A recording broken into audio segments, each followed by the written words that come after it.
Ewciu?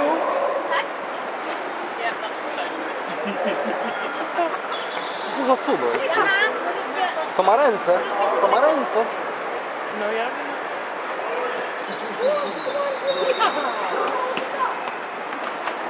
Co przyniosłyście?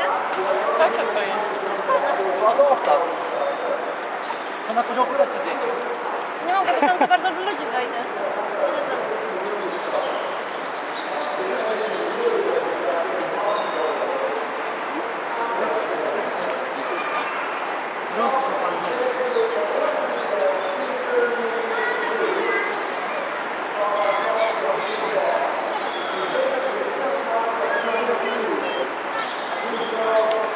A to pomarańczowe ze sobą.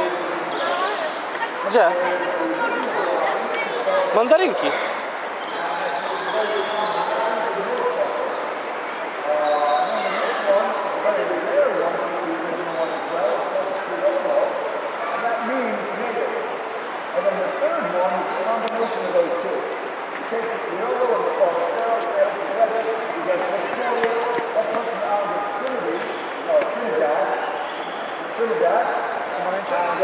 Mandarynki chyba. Albo pomarańcze. Tam masz pomarańcze. Albo grejpfruty. And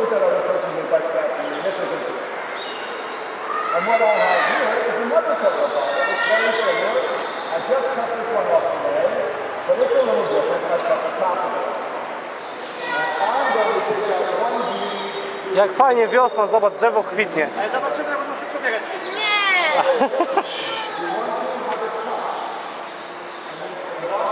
Największa atrakcja.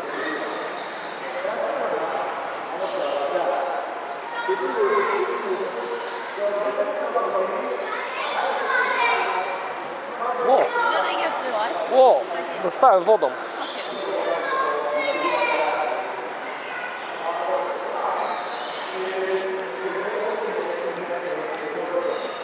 Fajne te palmy, nie? Pictures up by the chocolate production area when you got your cocoa, these are those chocolate eggs. Zobaczymy, co ma do powiedzenia. Making a big pile of cocoa beans. They were going to cut out the bananas.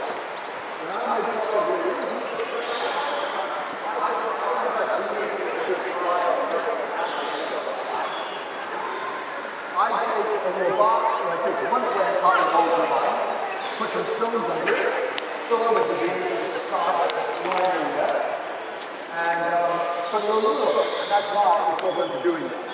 It's like making a compost pile. What happens with the temperature in the compost pile? It goes up, it gets hot. Now the slime on these beans is full of sugar. And that's what people originally ate when they ate chocolate. As do the animals, they would eat the slime. That's the fruit of it. People say to me, Monroe, if I eat a lot of chocolate, does that count as one of my 5 a day? Well, no, because if you get an orange, you eat the fruit, you don't eat the pips. You get an apple, you eat the fruit, you don't eat the pips in there. Also, Smells because tasty. of cyanide, but that's another issue. And the same with chocolate. You're not eating the fruit, which is the slime, you're eating the seeds inside. So sorry, it does not count as one of your 5 a day. Unless you're pouring it over a banana. And then the banana's one of your 5 a day. So you've got this pile of beans in the container or cover or something like that. The heat is generating. The slime is full of sugar. What is that heat and sugar going to do? Adults? Ferment. I knew there had to be an adult here someplace. Thank you. Fermentation. I did this in my kitchen and it reeked of alcohol by day 3. Just reeks. If you go to Granada, you can buy chocolate liquor. You can make from the I don't drink, so what's doing the rest of smells? You let it ferment. Now you don't have to ferment chocolate. You can just take these slimy beans, lay them out to dry, let the sun dry them, and then roast them. But if you like chocolate, and I'll discuss what chocolate really is in a minute, if you really like chocolate, you want it to ferment. Think of having grape juice as opposed to wine. I'm a grape juice fan, but those of you who like wine, I bet like wine as opposed to grape juice. Same sort of thing applies. You want to ferment it. After you ferment it, wait, I gotta get this off. Does anybody have that other pod with the open one? Is it still going around? Yeah. It's still going around. Well, keep it going around. Keep it going around if it hasn't finished. So I gotta get this one off my finger. Can I wipe it on you? No. I think you're going to say no as well. No, there's only one solution. I'll have to do what people would do in Africa or South America or Far East Asia. I would do what they would do with the slimy bean. Do not do this. I'm working on staff here. I can take risks with my life. And I want to have the rest of those later. It's really, really delicious because there's a lot of sugar in there. So after you let it ferment, you dry them.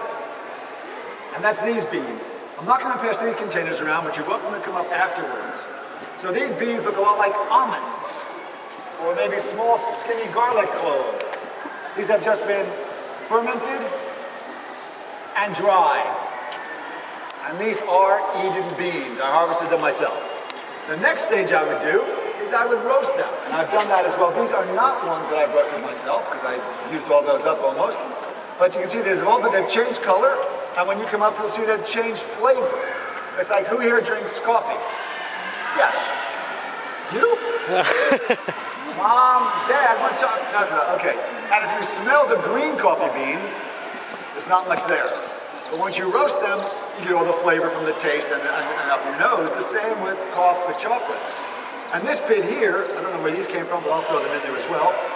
This is the skin on the outside of the cocoa beans.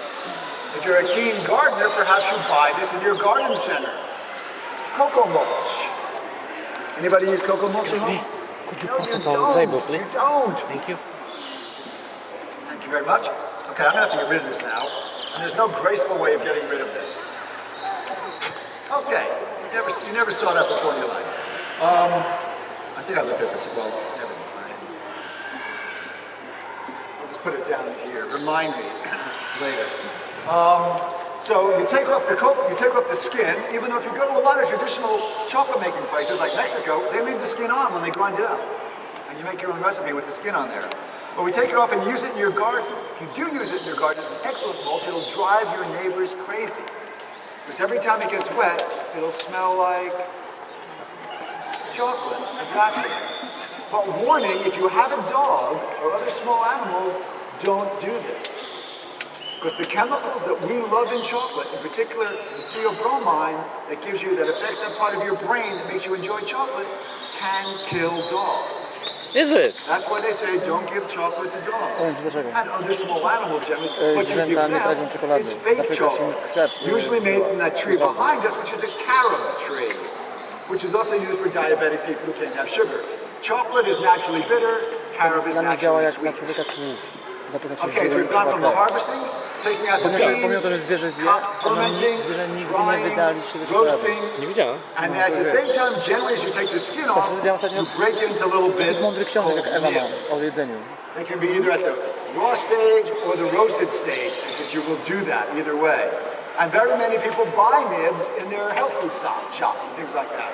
Put it on desserts, put it on puddings, you can do other cookings with it as well, and a lot of people will do that. The next stage is you grind these nibs up. You just grind them up under pressure, and that liquefies them basically automatically, because when you grind and you're getting friction, what do you get when you do friction? What's the side result of friction? Heat, exactly. And once you get enough heat going there, chocolate turns into a liquid. And we call it, actually I should be calling this all cacao, and cacao will turn to a liquid, we call it cocoa mass. Or cacao mass, or cacao liquor when it's a liquid, and then when it solidifies, it's dark chocolate.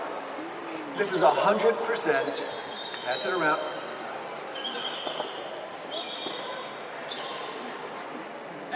I know exactly how much I have in each one.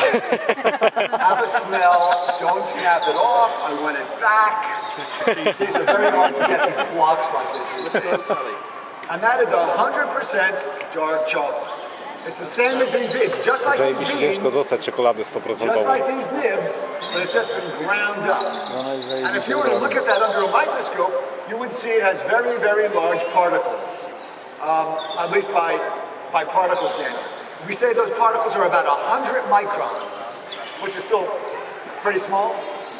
Pretty small, 100 microns? Anybody know 100 microns? What's 100 microns? Small, thank you, good enough. But what we do, we want to make them even smaller. So we'll make that into a powder and we'll do